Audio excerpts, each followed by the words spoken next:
Julia Barreto, sinapubliko na ang anak nila ni Gerald Anderson after 4 years.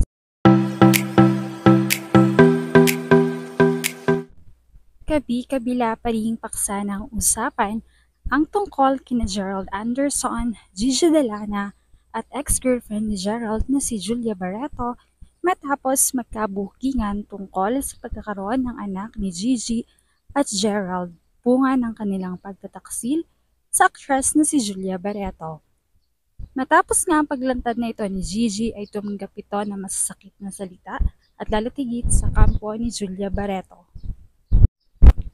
Nito nga lamang din ay nakarating sa aming source ang pagtakas ni Gigi at Gerald patungong ibang bansa upang doon muna manirahan kasama ang anak nila. Samantala dahil nga rito ay emosyonal na humarap si Julia Barreto upang isiwalat na rin kung anong meron sa kanila ni Gerald.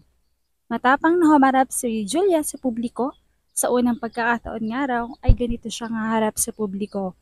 Parang wala sa sarili, hindi alam ang patutunguhan ang buhay niya dahil sa kanyang sinapit. Buong akala niya raw ay sa tala ng buhay niya ay hindi ito mangyayari sa kanya.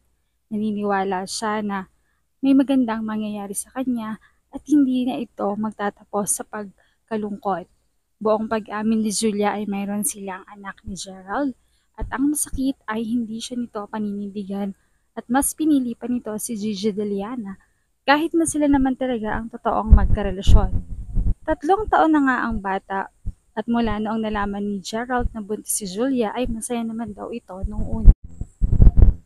Maagang umuwi sa kondo nila at excited itong makita siya palagi. Hanggang sa mga anak na ito ay masaya naman daw sila.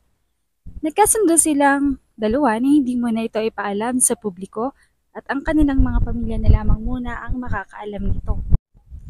Dahil talagang magiging malaking balita ito at pupukulin sila ng samot-saring komento kahit na alam daw nilang marami namang magiging masaya sa kanilang bagong yugto ng buhay na ito.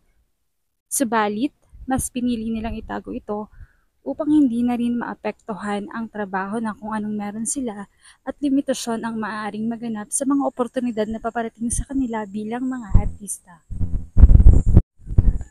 Ngayon daw na nalaman na ito ng publiko na may anak sila ni Gerald ay wala na siyang pakialam kung masiral na lalo na ang imahe ni Gerald dahil na rin sa pagtataksil sa kanya at pag-iwan sa kanilang mag-ina. Sana raw ay matikman ni Gerald ang karma na bagay sa kanya. Ngayon daw ay nakafocus na lamang sa kanyang anak siya. Papalakihin daw niya ito ng hindi kuling sa ama dahil kaya niya raw tumayo ang isang ina at isang ama sa kanyang anak. Sa ngayon ay wala pang komento si Gerald ukol dito dahil sa kasalukuyan nga ay nasa ibang bansa ito kasama si Gigi. Bukas naman ang aming source sa anumang balita o update tungkol sa isyung ito.